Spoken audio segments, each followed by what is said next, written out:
Okay, so today we're talking about the new Orbea Occam, both the SL and the LT models. Basically, it's the same bike built up differently. So how much difference can 10 millimeters of travel in different components actually make? We're gonna dive deep and help you decide which one's gonna be best for you. And we also have a fun little racing store, so stick around.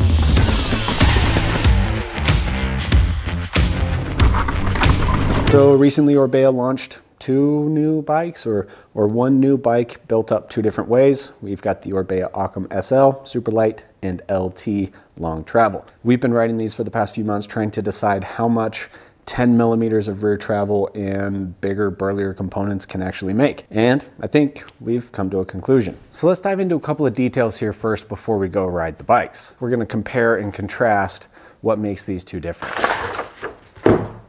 All right, so first things first, both of these are 29-inch wheel bikes. The Occam SL is 140 millimeters of travel both front and back, while the LT is 150 rear, 160 front. So the Occam SL sits square in that trail category, while the LT starts pushing into more of that all mountain. The head tube angle on the SL is 65.5 degrees, while it gets quite a bit slacker on the LT at 64.5 to 64 degrees, depending on the flip chip position. And speaking of flip chip positions, Orbea's designed a bit of a unique flip chip style that ends up being very fast and easy to use.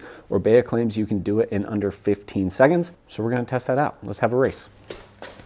All right, so here we have our Occam Here we have our Occam LT. We have a flip chip and we have a cool 6mm Allen that lives inside the axle. We're gonna test out Orbea's claims of 15 seconds. Ready, set, go.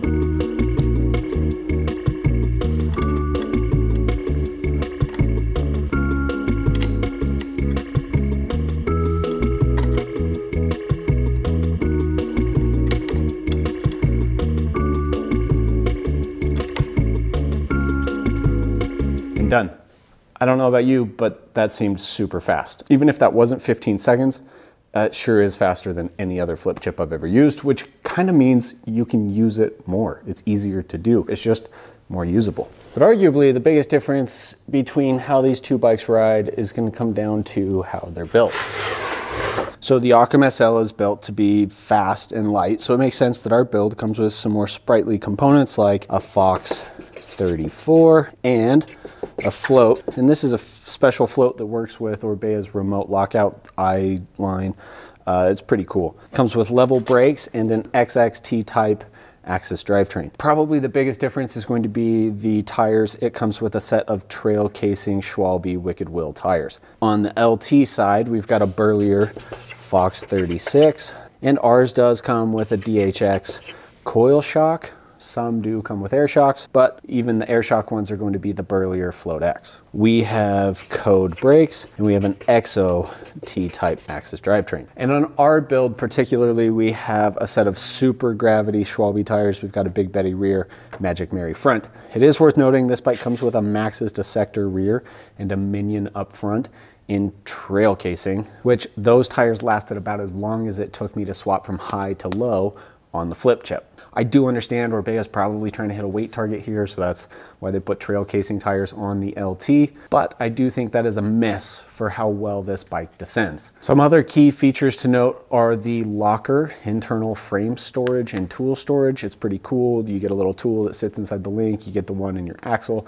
You also get a down tube in frame storage compartment, and that is both across the carbon and the aluminum frames. I don't know if I've ever seen internal frame storage on an alloy frame. For better or worse, Orbea does route the cables through the headset.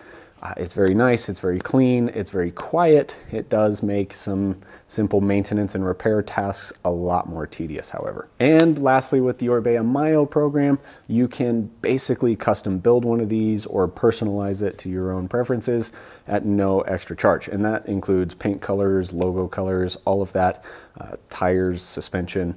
You basically get to custom build one of these and it doesn't cost you anything extra. So now that we've talked too much, let's go ride the bike.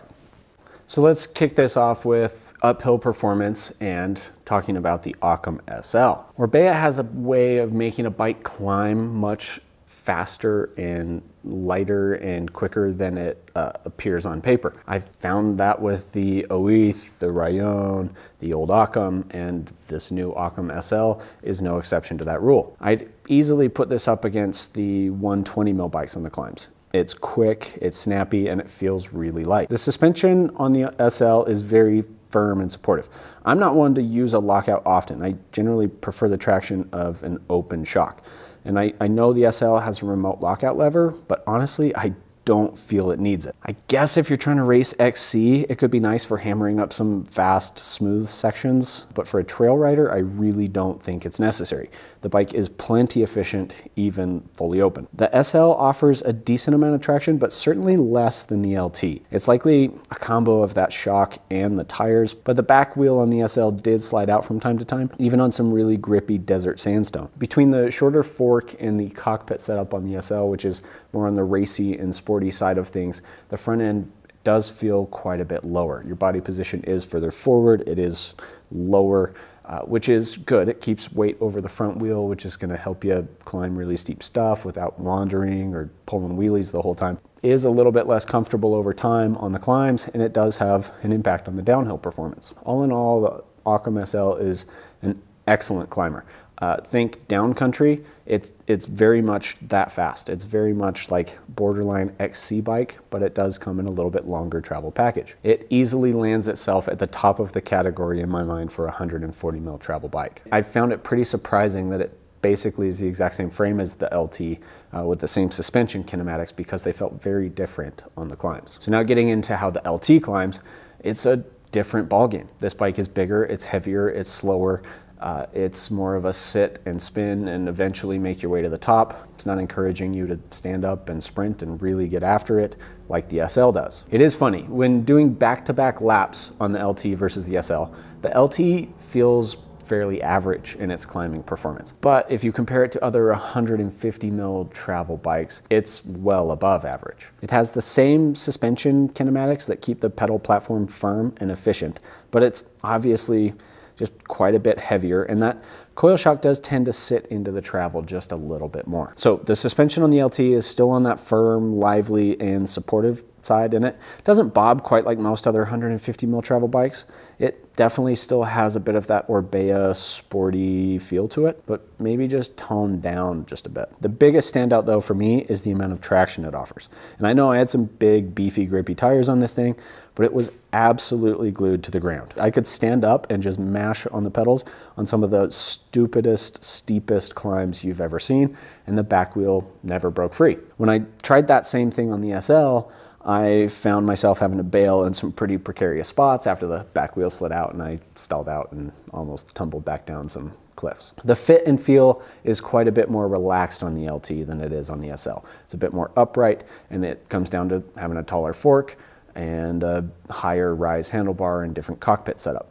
It is a more comfortable bike for me over the course of a long day. The body position is still neutral enough though that my weight wasn't hanging off the back of the bike. I wasn't too relaxed. It still gets after it on the climbs. So by comparison, the LT definitely feels slower than the SL on the climbs, but comparing it to the rest of its category, it's a hell of a climber. So now let's get into the downhill, and again, the contrast between these two bikes is very, very stark. The Occam SL descends much like it climbs. It's quick, it's snappy, it's lively and responsive. It offers a nimble and sporty feel on the descents. And I like to think of it more as a downcountry bike with a little extra forgiveness than I do a full-blown trail bike. I've certainly ridden more stable and confident 140 millimeter bikes, and in fact, I've probably ridden 120 millimeter bikes that have more descending chops than the Occam SL. It's not that it's bad or twitchy, it just gets a bit nervous in the rough stuff.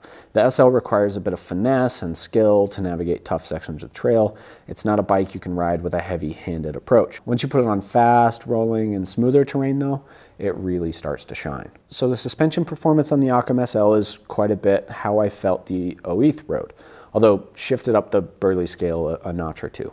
The Oeth had quite a bit of travel for an XC bike, but you wouldn't know that just by riding it. It feels a bit smaller than it actually is. And the Occam SL is same to a degree. It has 140 millimeters of rear travel, but you would probably think it's closer to 120 if you just went out and rode it. It's not ultra plush or forgiving for those big or high-speed impacts.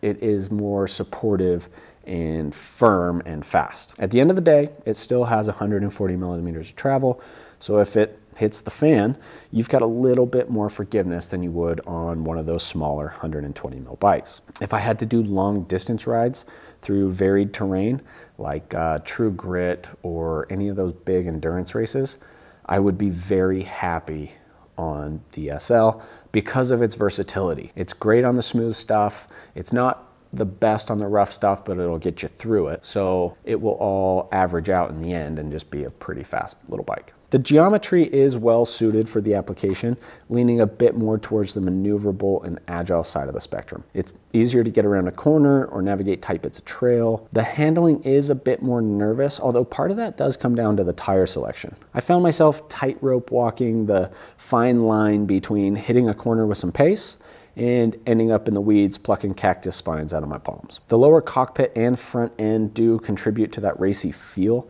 Your weight definitely ends up low and over the front of the bike, which is great for lower angle stuff, and it keeps the front end responsive, just is a little bit nerve-wracking in the steeps. So overall, the Occam SL descends on the sporty side of things. So if you prefer covering varied terrain or mellower terrain and covering a lot of it, it's going to be right up your alley. If you're looking to go hit the gnarlier, rougher, tougher lines, you might be better suited with the LT. Again, I can't really believe the LT and the SL have the same frame and basically the same suspension kinematics because they are radically different on the downhill. The LT not only becomes a more aggressive descender, but it starts pushing the envelope of what I know a 150 mil bike can do. It's capable and plush and smooth and rugged, yet pretty poppy and playful and fun to ride. All of that timidness from the SL goes away, and on this bike it's just full gas. I think it's going to come down to that shock being the primary contributor to how different the suspension feels between these two. Going from an inline low volume shock on the SL to a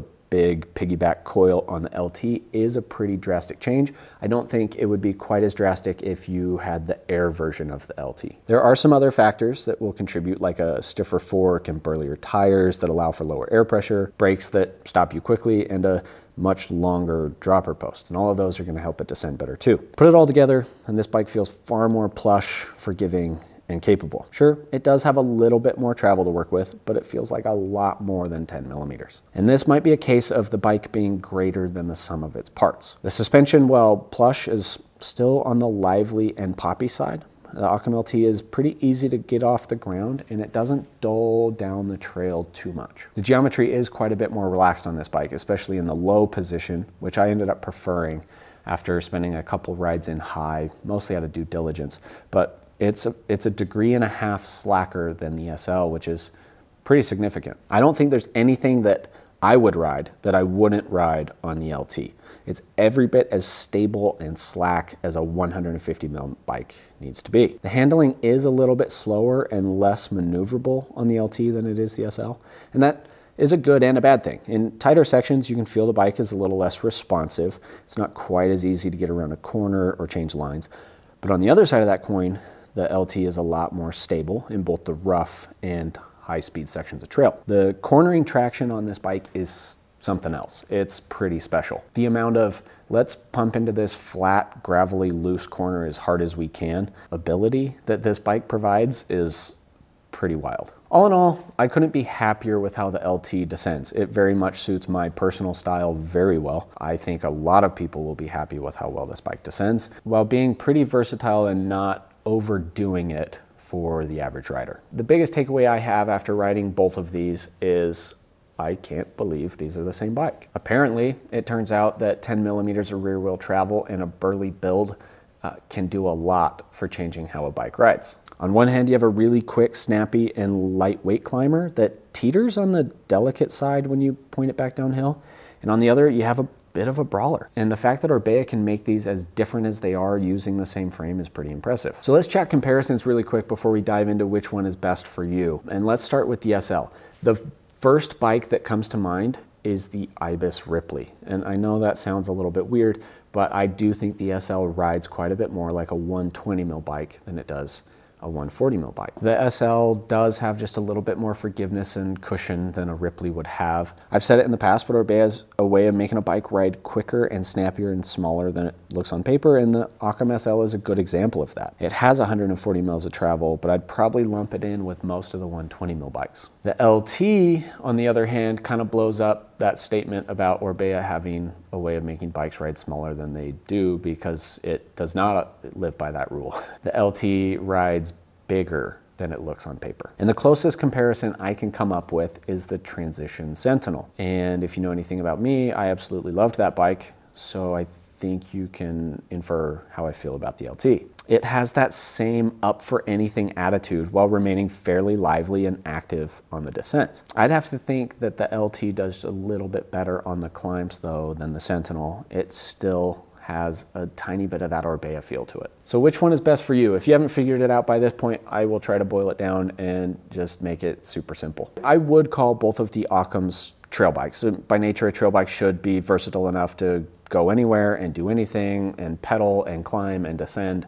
It should be able to do all of that. And both of these do, but at different ends of that spectrum. So a trail bike like the Occam SL is going to be more balanced between uphill and downhill performance, making it a better pick for folks who like to climb and care about how quickly they climb.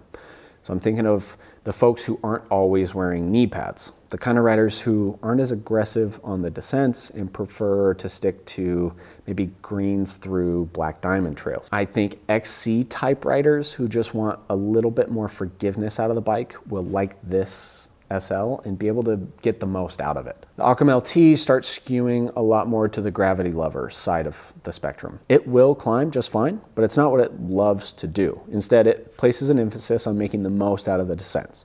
It's much happier to hit burly lines, bigger features, rough trails, and the scary stuff. So if you're more of an aggressive descender, you'll like the LT more. It's not a gravity only bike though, so I'm not gonna recommend it to the folks who just wanna put their heels down and just smash through everything. They're always in a shuttle truck or on a chairlift. This is for someone who prefers going downhill, but still ends up on long climbs and mellow terrain. I'd also recommend it to less aggressive descenders, but maybe they prefer a more comfortable and confident bike. They just need a little more love and forgiveness out of the bike. They aren't really so concerned about their uphill times, yet they're not riding the roughest, gnarliest downhills. They just want a little more forgiveness and confidence from the bike, and the LT is going to do that for you. So that's going to wrap it up for us on the Occam, both the LT and the SL. Hopefully you enjoyed this. Thanks for sticking around. We'll see you next time.